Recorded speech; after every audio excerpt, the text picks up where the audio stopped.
¿Sabías que en la Biblia hay hombres que desafiaron la ley más inevitable de todas? La muerte. Tres personas que nunca murieron, y sus historias desafían todo lo que creemos sobre la vida y la muerte. Hoy te los revelaré, y te aseguro que nunca volverás a ver la Biblia de la misma manera. Aunque es común escuchar la frase, lo único seguro en la vida es la muerte y los impuestos. En la Biblia hay excepciones que van mucho más allá de nuestra comprensión. Se mencionan a tres personas que nunca experimentaron la muerte, lo cual es sorprendente. Un detalle importante. Aunque podríamos pensar en Jesús como un ejemplo, la creencia cristiana nos dice que Jesús sí murió antes de resucitar. Pero en el caso de estos tres hombres, la Biblia nos dice claramente que nunca pasaron por la muerte. El tercero en esta lista es parte de uno de los grandes misterios de la Biblia, un enigma que ha generado curiosidad entre los estudiosos y creyentes a lo largo de los siglos. Primero, Enoc. Imagina caminar tan cerca de Dios que un día, simplemente, desapareces. Eso fue lo que le ocurrió a Enoc, quien no conoció la muerte. Dios mismo lo tomó. Pero ¿qué hizo a Enoc tan especial para merecer un destino tan único? Enoc es un personaje importante en la Biblia, ya que fue el primer hombre del que se dice que nunca murió. Era descendiente de Adán, pero no de sus hijos más conocidos, Caín y Abel, sino de Set, el tercer hijo de Adán y Eva. Además, Enoc fue el bisabuelo de Noé, el famoso constructor del arca, y formó parte de una línea de figuras destacadas en la Biblia.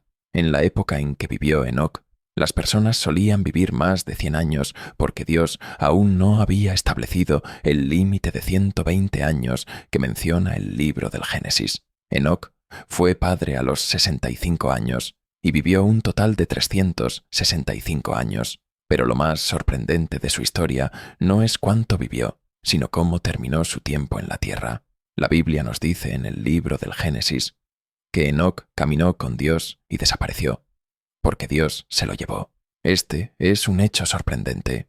No murió como todos los demás, sino que Dios lo tomó directamente al cielo. Enoc tenía una relación tan cercana con Dios que, en lugar de pasar por la muerte, fue llevado vivo a la presencia de su Creador. En el Evangelio de Lucas también se menciona a Enoc en la genealogía de Jesús, y en la carta a los Hebreos se elogia su fe, diciendo que fue trasladado para no ver la muerte. ¿Qué tan cerca estás tú de Dios? ¿Qué harías si supieras que Él te observa con la misma atención con la que vio a Enoc?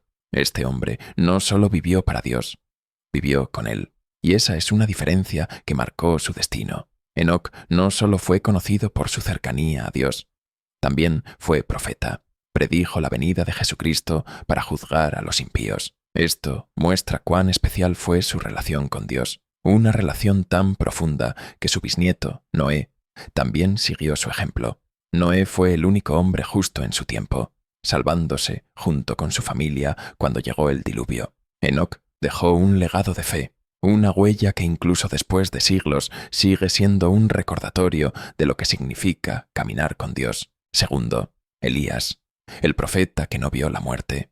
Pero, por asombroso que sea todo lo que Elías vivió, lo más sorprendente de su historia es cómo terminó su tiempo en la tierra. Elías no murió como los demás hombres.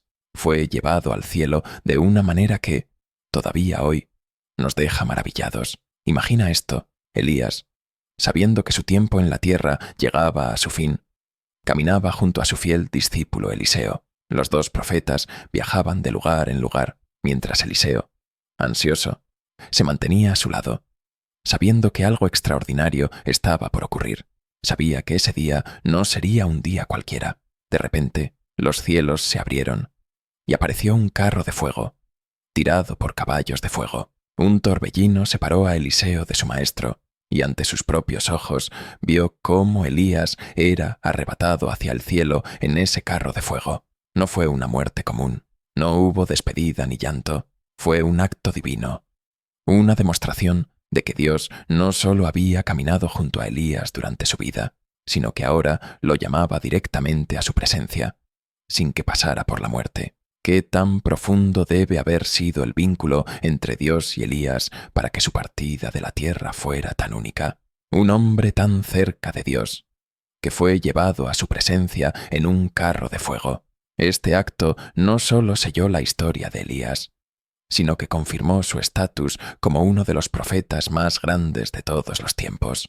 Elías no solo dejó una marca en su tiempo, sino que sigue siendo una figura clave para creyentes hasta el día de hoy. No solo fue un testigo de la justicia de Dios, sino un precursor del Mesías. En el Nuevo Testamento, Jesús mismo mencionó a Elías. Se cree que Elías, junto con Moisés, fue una de las figuras que apareció en la transfiguración de Cristo, reafirmando su papel en la historia de la redención.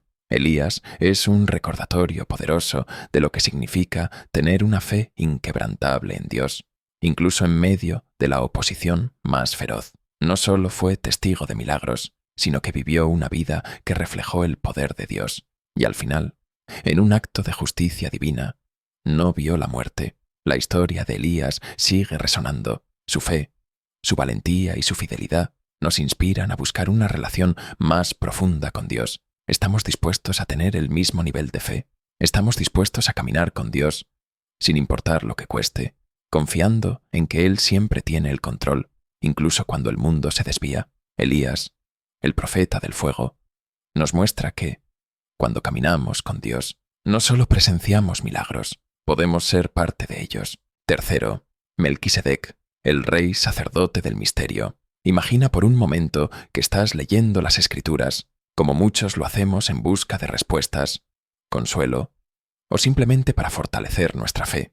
Pasas por las historias de grandes personajes bíblicos como Abraham, Noé y Moisés, pero de repente te encuentras con una figura casi desconocida, alguien que aparece solo por un instante y luego desaparece sin más explicaciones. Ese es Melquisedec, el rey y sacerdote que sin previo aviso emerge del misterio y deja un legado que ha desconcertado a estudiosos, teólogos y creyentes por siglos. ¿Quién era este hombre? ¿Por qué, con tan pocas apariciones en la Biblia, su figura resuena tan profundamente en la historia de la fe? Acompáñame a explorar el enigma de Melquisedec, un nombre que trasciende el tiempo y cuyas implicaciones van mucho más allá de lo que aparenta. La primera vez que oímos hablar de Melquisedec es en el libro de Génesis. No hay introducción, no hay genealogía, no hay historia de fondo. Simplemente aparece, y no aparece ante cualquier persona, sino frente al patriarca Abraham, el padre de la fe. Este encuentro tiene lugar después de que Abraham regresa de una batalla para rescatar a su sobrino Lot. Después de la victoria, ocurre algo inesperado. Un rey se le acerca, pero no es cualquier rey, Melquisedec, llamado rey de Salem, que muchos creen que es la antigua Jerusalén, y sacerdote del Dios Altísimo, trae pan y vino y bendice a Abraham.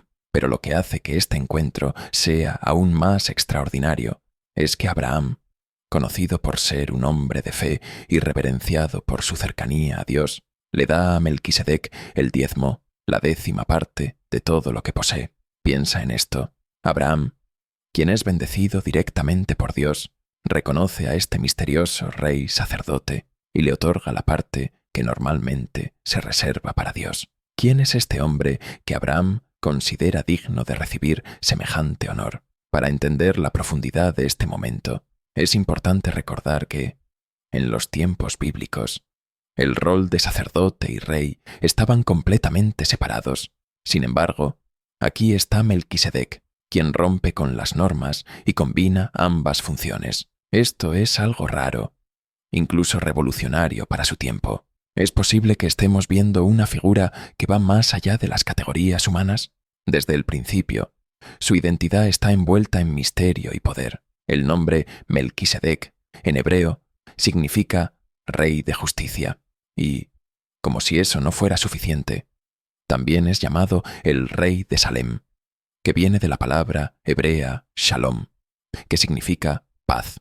Es decir, Melquisedec no es solo un rey cualquiera, es el rey de justicia y el rey de paz. Estas dos cualidades, la justicia y la paz, son atributos que muchos asocian directamente con Dios, lo que añade una capa más de misterio sobre quién es realmente este personaje. Aquí es donde las cosas se ponen aún más intrigantes, a diferencia de muchos personajes bíblicos, de los cuales conocemos largas genealogías y descendencias. Melquisedec aparece sin ninguna historia previa. En el libro de Hebreos se describe a Melquisedec de una manera que no hemos visto con ningún otro personaje. Se dice que no tiene padre ni madre, ni genealogía, ni principio de días, ni fin de vida. Esta es una descripción única. Cualquier lector atento se preguntaría, ¿cómo puede alguien no tener padres ni fin de vida? Al igual que Melquisedec, Jesús es tanto rey como sacerdote. Al igual que Melquisedec, Jesús no pertenece al linaje sacerdotal de los levitas.